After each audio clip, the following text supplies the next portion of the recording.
وَاتْلُ عَلَيْهِمْ نَبَأَ ابْنَيْ آدَمَ بِالْحَقِّ۔ اب یہ معاملہ ہو رہا ہے قتل ناحق کے سلسلے میں، ملک میں فساد مچانے کے سلسلے میں، چوری ڈاکے کے سلسلے میں، کیا ان کی اہمیت ہے، کیا اس کے پھر سزائیں ہیں۔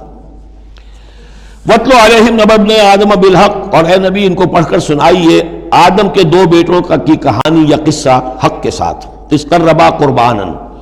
جبکہ ان دونوں نے قربانی پیش کی، ایک حابیل قابیل، اور ایک ان میں سے گنریے کا کام کرتے تھے، بھیڑیں بکریاں چراتے تھے، ایک کاشتکار تھے، تو دونوں نے کچھ اپنی جنس لے کر آئے اور دوسرے جو ہے وہ کچھ اپنے کوئی جانور لے کر آئے، اللہ کے لیے نذر کے طور پر پیش کیا۔ فَتُقُبِّلَ مِنْ أَحَدِهِمَا وَلَمْ يُتَقَبَّلْ مِنَ الْآخَرِ، تو ان میں سے ایک کی بھی جو قربانی تھی قبول کر لی گئی اور دوسری کی قبول نہیں کی گئی۔ یہ کیسے معلوم ہوا؟ یہ میں بتا چکا ہوں آپ کو کہ اس وقت کا معاملہ یہ تھا کہ قربانی کی قبولیت کی علامت یہ ہوتی تھی کہ آسمان سے ایک شعلہ سا نیچے اترتا تھا اور وہ اس کو بھسم کر دیتا تھا، گویا کہ اللہ نے قبول فرما لی۔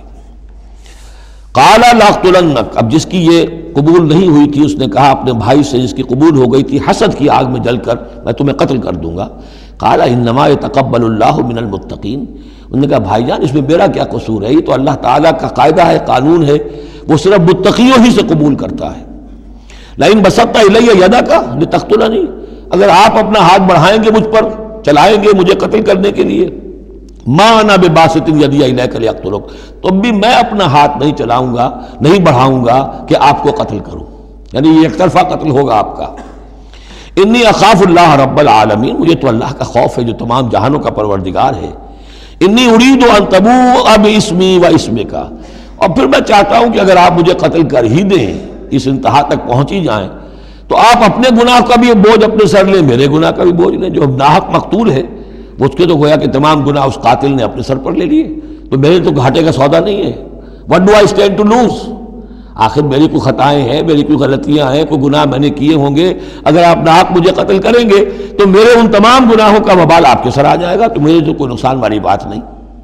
انی ارید ان تبوء باسمی و اسمک فتکون من اصحاب النار، اور یہ ہوگی سخت ترین سزا میری طرف سے آپ کو کہ پھر آپ ہو جائیں گے جہنمی، وذالک جزاء الظالمین، اور یہی بدلہ ہے ظالموں کا۔ فطوعت لہ نفسہ قتل اخیہ، اب اس کے نفس نے آمادہ کر ہی لیا اسے اپنے بھائی کے قتل پر، یعنی ان الفاظ میں بٹوین دی لائنز یوں سمجھیے کہ ہے اس کے اندر بھی وہ تو رہتا ہے نا حق اور باطل کی ایک کشاکش اور نیکی اور بدی کا غلبہ، قتل کروں یا نہ کروں، آخر بھائی کی باتیں بھی آئی ہیں، وہ دل نشین ہے، لیکن یہ کہ نفس جو ہے اس وقت اس کے اندر جو بھی شیطنت گھسی ہوئی تھی، اس نفس نے اسے آمادہ کر ہی لیا اپنے بھائی کو قتل کرنے پر، فقتلہ، تو اس نے انہیں قتل کر دیا، فاصبح من الخاسرین، ہو گیا تباہ ہو جانے والوں میں۔ فبعث اللہ غرابا یبحث فی الارض، یہ پہلا خون ہے جو نسل آدم میں ہوا ہے، تو اللہ تعالیٰ نے کوے کو بھیجا، وہ زمین کو کریج رہا تھا۔ اب اسے قابل کو یہ سمجھ میں نہیں آ رہا تھا کہ میں کیا کروں، اب یہ لاش جو ہے بھائی کی اس کو کیسے ڈسپوز آف کروں، تو اللہ تعالیٰ نے ایک کوے کو بھیج دیا، وہ زمین میں جیسے آپ کو معلوم ہے چونچے مارتا ہے، اس میں سے کچھ دانے نکالتا ہے، وہ دیکھا، یبحث فی الارض لیریہ، تاکہ اللہ اسے دکھا دے کیف یواری سوءۃ اخی، کہ اپنے بھائی کی لاش کو کیسے چھپائے۔ قال یا ویلتی عجزت ان اکون مثل ھذا الغراب، اس نے کہا ہائے میری شامت، میرے اندر اس کوے جیسی بھی عقل نہ تھی، نہ ہوا میں اس کوے جیسا بھی کہ مجھے یہ بات خود سوچ جاتی، فواری سوءۃ اخی، اور میں اپنے بھائی کی لاش کو چھپا دیتا، فاصبح من النادمین من اجل ذلک، اس چیز پر اس کے اندر بڑی شدید ندامت پیدا ہو گئی۔ کتبنا علی بنی اسرائیل، اجل ذالک دونوں طرف لگتا ہے، من اجل ذالک کتبنا علی بنی اسرائیل، اور ہم نے اسی بنا پر بنی اسرائیل پر یہ بات لکھ دی تھی، قتل ناحق ہم نے تورات میں لکھ دیا تھا کہ یہ اتنی بری شے ہے کسی ایک انسان کا قتل کرنا بھی۔ کتبنا علی بنی اسرائیل انہ من قتل نفسا بغیر نفس و فساد فی الارض، اگر کسی نے کسی انسان کو قتل کیا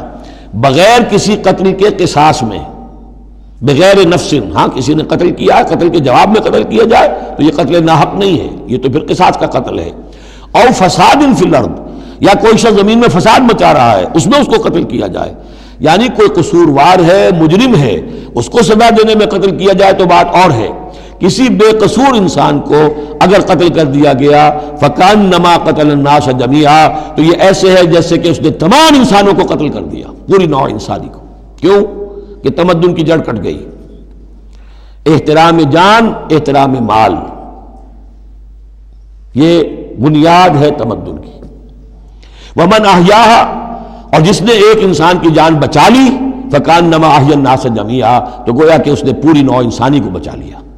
وَلَقَدْ جَاءَتْهُمْ رُسُلُنَا بِالْبَيِّنَاتِ، ان کے پاس ہمارے رسول آئے تھے واضح نشانیاں اور تعلیمات لے کر۔ ثُمَّ إِنَّ كَثِيرًا مِّنْهُمْ بَعْدَ ذَلِكَ فِي الْأَرْضِ لَمُسْرِفُونَ، لیکن اس کے بعد بھی ان میں سے بہت سے لوگ ہیں کہ جو زمین میں اسراف اور فساد اور دسترازی کرتے پھر رہے ہیں۔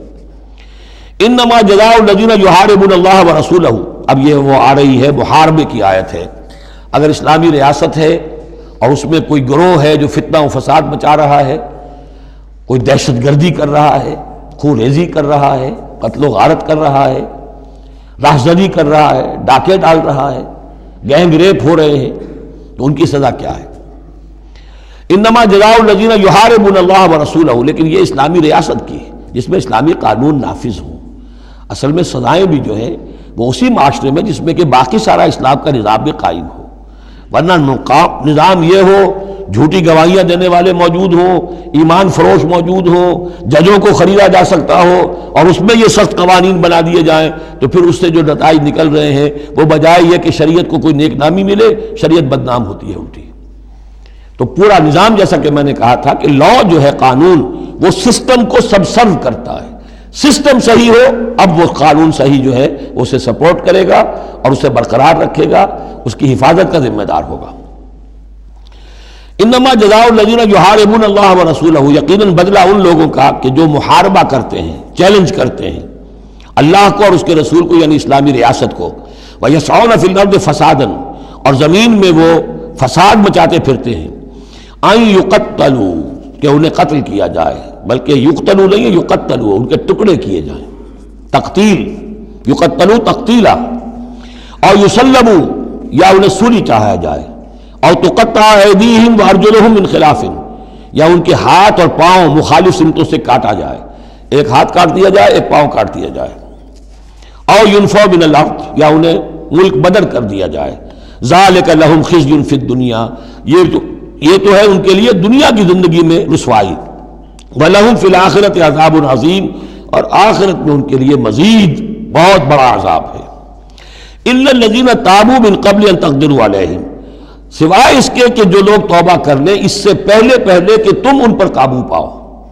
ایک تو یہ ہے کہ توبہ کر لی ہے، ابھی وہ ڈاکو پکڑے نہیں گئے، پکڑے جانے سے پہلے توبہ کر رہے ہیں، اس میں رعایت کی گنجائش ہے، لیکن جب پکڑے گئے اب توبہ کا دروازہ بند ہو گیا۔ إِلَّا الَّذِينَ تابوا من قبل ان تقدروا علیہم، سوائے ان کے کہ جو توبہ کر لیں اس سے پہلے کہ تم ان کے اوپر قابو پاؤ، فاعلموا ان اللہ غفور الرحیم، تو ان کے ساتھ نرمی کی جا سکتی ہے، تو جان لو کہ اللہ تعالیٰ غفور اور رحیم ہے۔ یہی معاملہ کیا تھا حضرت علی رضی اللہ تعالیٰ عنہ نے خوارج کے ساتھ، کہ اگر تم اپنے غلط عقیدے پر قائم رہو میں تمہیں کچھ نہیں کہوں گا، لیکن تم اگر خون ریزی کرو گے، قتل و غارت کرو گے، تو پھر ظاہر بات ہے کہ میں تمہارے ساتھ رعایت نہیں کر سکتا،